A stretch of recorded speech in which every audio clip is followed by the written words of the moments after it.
بسم اللہ الرحمن الرحیم۔ السلام علیکم ورحمۃ اللہ وبرکاتہ۔ اللہم صلی علی محمد وعلی آل محمد۔ فضائل اعمال، حکایت صحابہ رضی اللہ تعالی عنہم۔ حضرت عمر رضی اللہ عنہ کا اپنی بیوی کو مشک تولنے سے انکار۔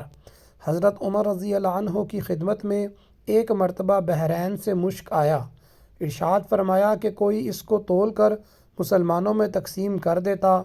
آپ رضی اللہ عنہ کی اہلیہ حضرت عاتقہ رضی اللہ عنہا نے عرض کیا، میں تول دوں گی۔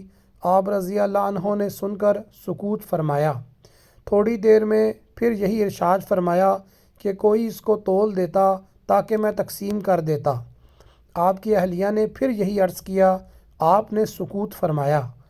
تیسری دفعہ میں ارشاد فرمایا کہ مجھے یہ پسند نہیں کہ تو اس کو اپنے ہاتھ سے ترازو کے پلڑے میں رکھے اور پھر ان ہاتھوں کو اپنے بدن پر پھیر لے اور اتنی مقدار کی زیادتی مجھے حاصل ہو۔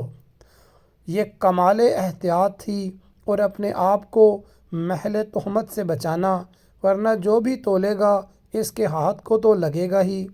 اس لیے اس کے جواز میں کوئی تردد نہ تھا، لیکن پھر بھی حضرت عمر رضی اللہ عنہ نے اپنی بیوی کے لیے اس کو گوارا نہ فرمایا۔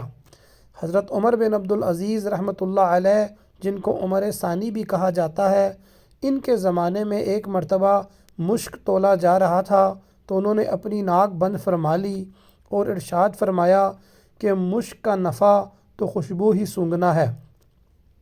یہ ہے احتیاط ان صحابہ رضی اللہ عنہم اور تابعین رحمۃ اللہ علیہ کی اور ہمارے بڑوں کی، پیشواؤں کی۔